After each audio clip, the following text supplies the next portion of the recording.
nyanyungu ni mubikore abantu ndetse n'abusoma abakuganya ukabunganira bibarize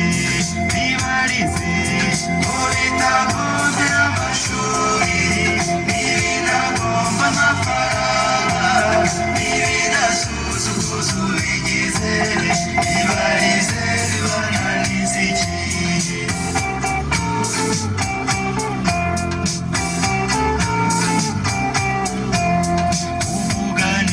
bifunanye umvira bakuru bigoye wicisha bukagira umurava ukabinwa rukanga umugayo ibarize ko bitagomba n'amashuri ibinagomba amafaranga ibinasuzuguza ubigize ibarize bibananiza iki abantu gazwa n'utwawe nawe utw'abantu ugatunganira uvuga make ukirinda kuzimura uvuga ukuri n'ubutiriganye bibarize ko bitagomba n'amashuri ibinagomba amafaranga ibinasuzuguza ubigize bibarize bibananiza iki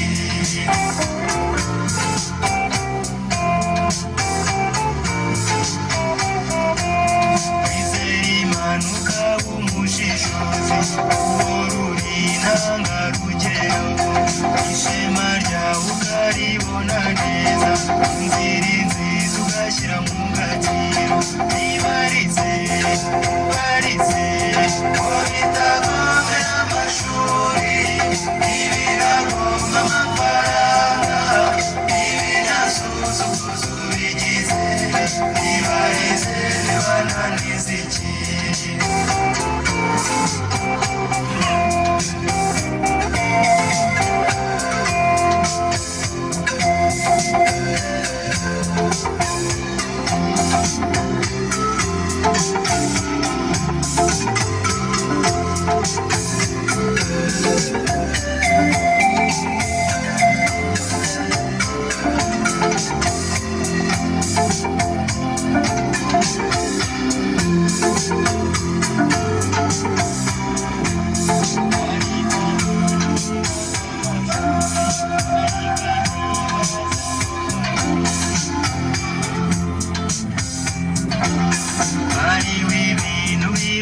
amashuri hariho n'ibibazo amafaranga hariho abantu borohera abandi bafite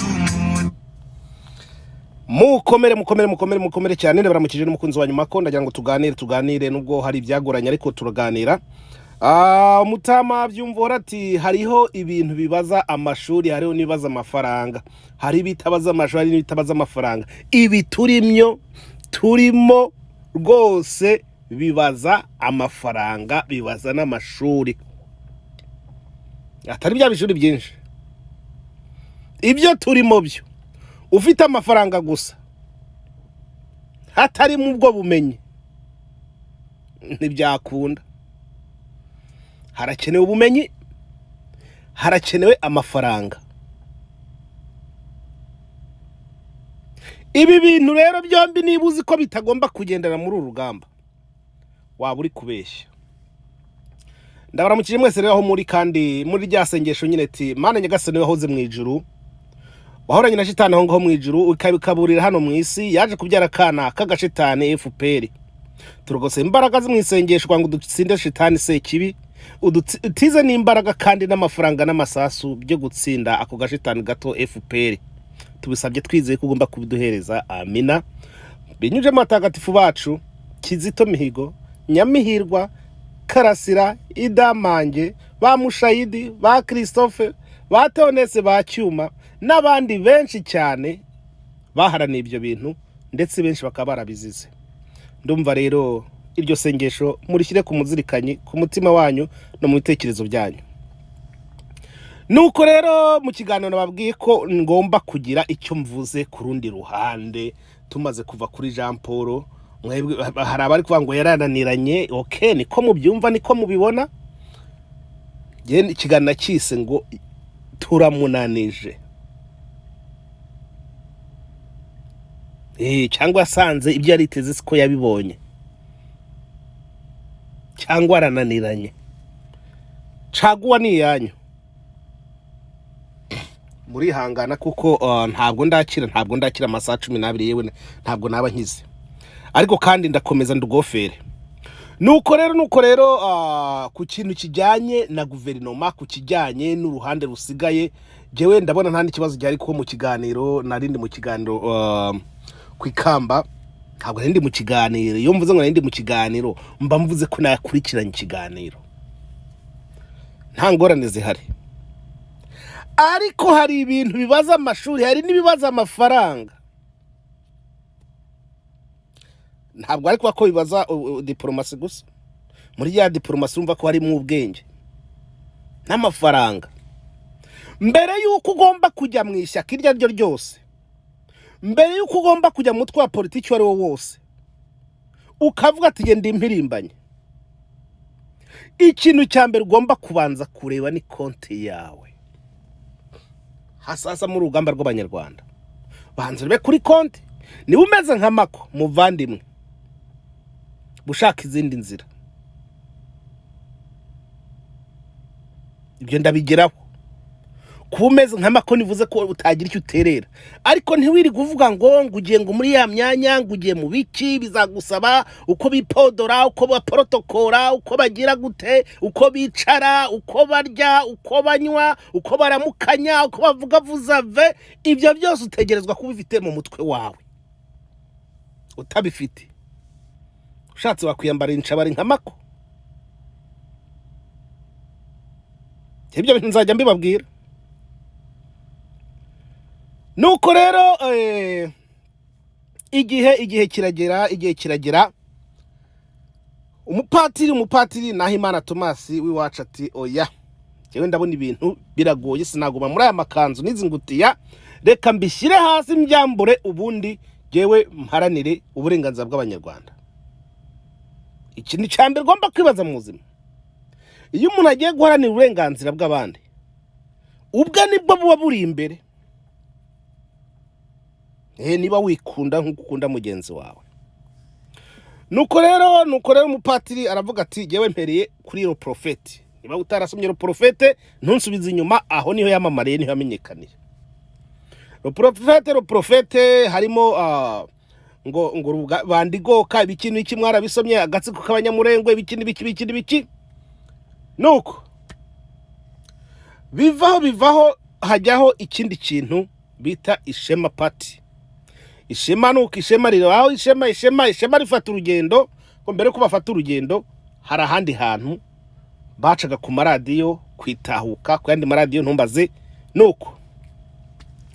Nuko ishema bafashe urugendo ati tujye kwiyamamaza. Bamwe bati ibyo ngibyo ntibishoboka, nanjye nari ndimo, ntabwo bishoboka byo kwiyamamaza murata umwanya ngo ya.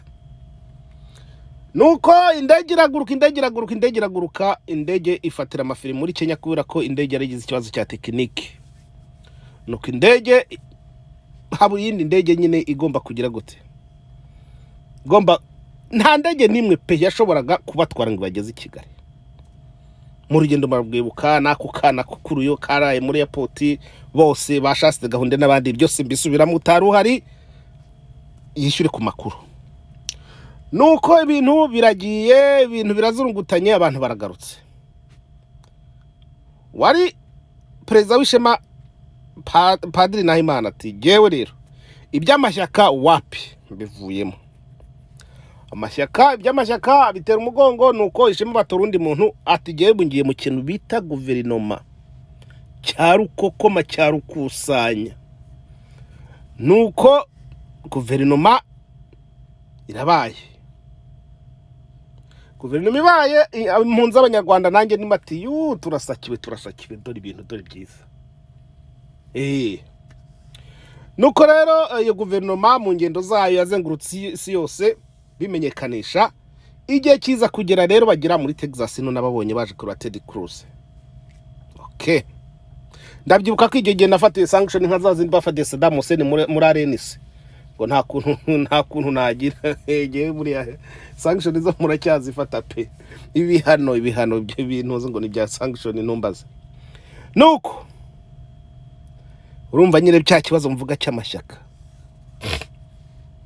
Nuko ubwo guverinoma ibaye aba ministeri bajyamo abandi bavamo bajyamo abandi bavamo. Nuko nyine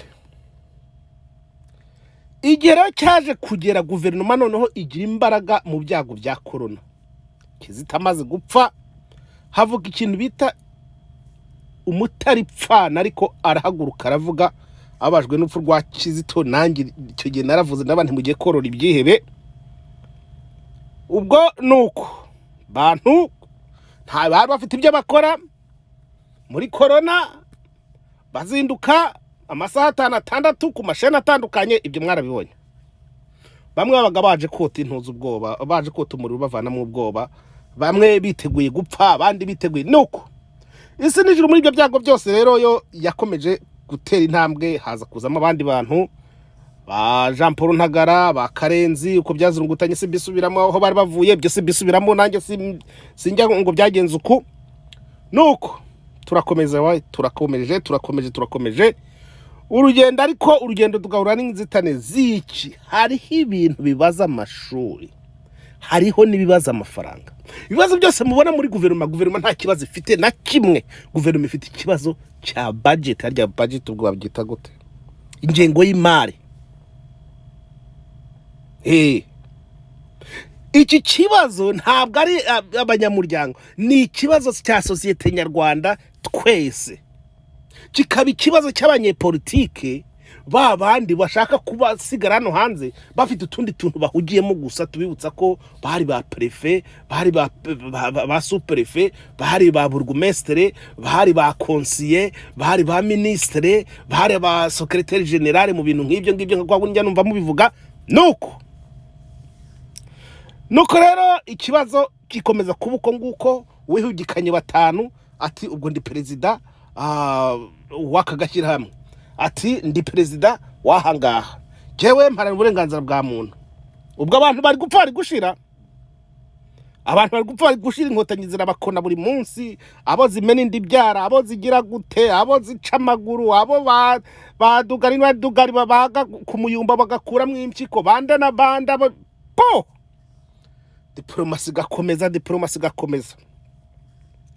Ikibazo nyamukuru y'abantu mwibaza, umuntu wese ukora adahembwa, ndavuze ngo yubahwe. Umuntu wese ukora adahembwa ndavuze ngo ni yubahwe, kuko ni inyangamugayo yitangira igihugu. N'uwakoze umunsi umwe uwo ni inyangamugayo. Ariko ikibazo ahantu kiri naho tugana. Diplomasi muzi kwikora pe, muzi no kubivuga muri za ndimi byose. Ariko ikibazo nyamukuru aho kiri, nibirangira byose abaminisitiri bakagira gute tuvuge tubonye amafaranga yo kubahemba, bizagenda bite? Hazakorwa iki? Aho niho ruzingiye rero. Ikindi kintu ugomba kwibaza mbere yo kuvuga ngo winjiye mu ishyaka cyangwa muri guverinoma, ugomba kubanza ukamenya ba fondateri ni bandi babishinze, byagenze gute. Ikibazo dufite no kugeza aka kanya nuko umuntu azana igitekerezo nta kindi kintu afite. Hani amatora agiye ko babanza kwerekana amabiliyoni y'amafaranga bafite azabafasha mu matora, bakerekana abatera nkunga babo. None umuntu ibibazo bikeneye miliyari y'amadolari, umutera nkunga afite 500 y'amanyarwanda. Kikaba ari ikibazo. Ikindi umuntu akavuga ati genza abayobora nzababira perezida, ariko mwe muzana imisanzu yo kugira gute, yo guhemba aba ministre, yo kugira gute, yo kugura intwaro, icyo kikaba ari ikibazo. Hakaba n'ababijyamo bakananirwa kubera ko umutungo bari bafite barabona urangiriye aho. Abandi bakavuga ati ibintu ntabyo najyamo kuko ntaho bijya, ntaho biva, ntaho bijya. Hari ibyo baba basomye. Kakanyamaswa de. Nuko ikibazo rero gihari kandi cy'ingume ku bayobozi kwishakamo ubushobozi. Nta kindi gisenya amashyaka na guverinoma, ni ikibazo cy'abiyita abanyepolitike batazi ko dusangiye igihugu kimwe. Narababwiye ngo niba turi ibihumbi 100 by'impunzi zikuze zishobora kubona $1 rimwe, nubwo twa ibihumbi 5, buri munsi yinjira ibihumbi 5 by'amadolari, ari $1 rimwe mu cyumweru, twari dufite amafaranga angana gute? Ariko mu gihe tudashobora gukora politiki ngo tugire agahinda twese hamwe tubabarire hamwe, ntibishoboka. Nta nubwo byashoboka n'umunsi n'umwe. Icyo akaba ari ikibazo nyamukuru, kubera ko buri wese ashaka gukura yishyira ngo abanyarwanda biyegereze ku ruhande rwe, bariya bababuri n'abariya nabo bagakorana izindi mbaraga ngo bigende uko. Murumva ikibazo dufite icyo ari cyo? Icyo nicyo kibazo nyamukuru dufite, ibindi byose mubireke. Ibyo abaminisitiri ngo bashwanye ngo ubwo butike biki n'ibiki ntabyo. Ahubwo umuntu aragenda agasanga ari gutakaza buri munsi, kandi ibyo ari gutakazamo nta kiguzi bizazana. Akaba ari nayo mpamvu ujya kubona ukabona bari gusakumba, basakumba. Wabonye wese mako, ngwino ube perefe mako, ngwino ube meya mako, ngwino ube ministre mako, ngwino ube nyumba 10 mako. Ntabwo ariko byakagombye kugenda ku muntu ushaka kubohora bene gihugu, ufite umugambi n'umushinga, kuko uwo muntu yaza afite ubushobozi n'amafaranga byo kugira gute, byo guhitura abantu no guhemba abakozi. None ntabyo. Akaba ariyo mpamvu ubona hagenda haza udushinga tumwe na tumwe two kwifasha kugira ngo abo bantu babeho, iyo guverinoma ibe yabaho, ayo mashyaka abe yabaho. Akaba ari cyo kibazo rero gihari nyamukuru, kubera ko ntibashaka kwishyira hamwe, ntibashaka kugabana izo nyungu n'ibyo byubahiro. Akaba ari nayo mpamvu bigoye kugira ngo umuntu yishingiye ibintu bye uze kumubwira ngo umwaka utaha ni amatora. Mwarabibonye muri arenisi. Kubera iki? Abantu nta mikoro bafite.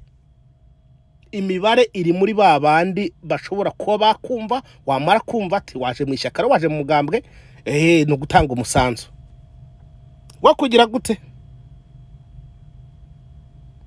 Akaba ari nayo mpamvu mbabwira buri munsi, niba abanyarwanda bari bafite ikintu bareba, kuvuga ngo tuzayoborwa n'agatsiko, kubera ngo agatsiko kazava ko kari mu nzira kavaho, ariko uwo bazashyiraho ninde, ko atazaba ari abene igihugu babigizemo uruhare. Ntagire umuntu mbeshya ngo hari umuntu ngo nuwo bazashyiraho.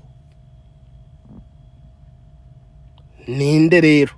Ubu rero abanyepolitike batangiye kwegera babandi bagashaka buhake kugira ngo bagire gute, bibonekeze. Nshobora kubiyobora, nshobora kubikora. Kubera iki?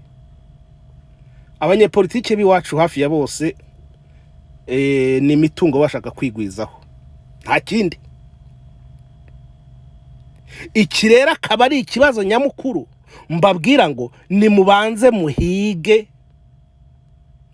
iki, muhige uburyo bwo kubonekamo amafaranga. Bitari ibyo ntabwo umuntu yaguma muri guverinoma azurungutana n'abantu, uzi ko abantu dutandukanye, n'umugabo n'umugore n'abavandimwe bararwana, ukaba uri kuri urwo ruhayi, uzi neza ko uri gukorera nde. uri gukorera nde? Zirayoye.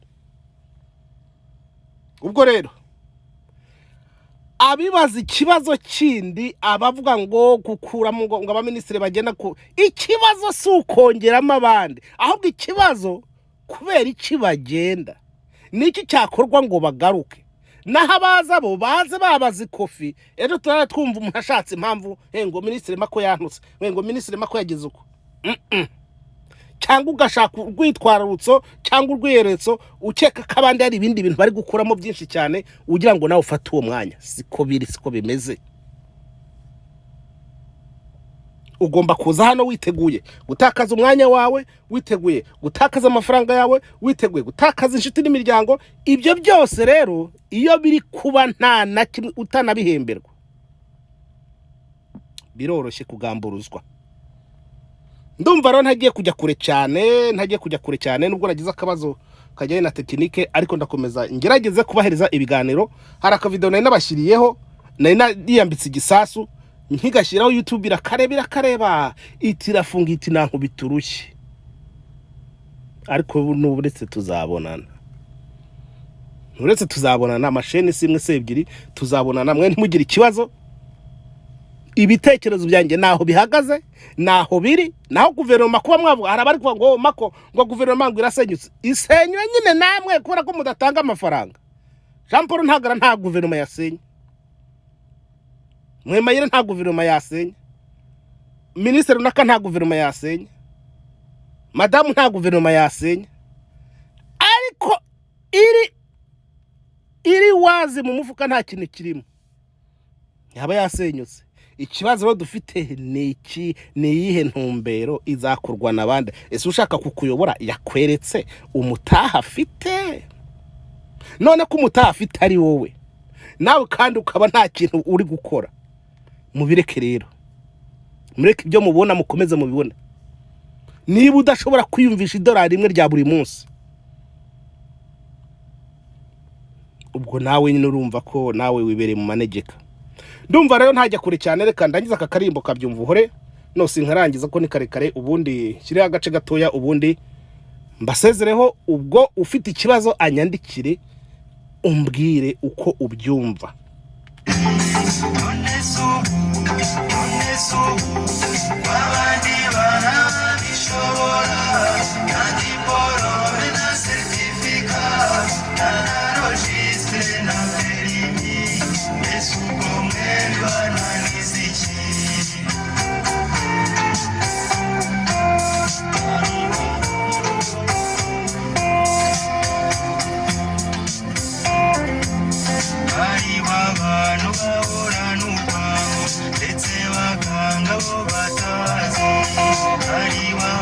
Bagira amate, bagira ishyari bagase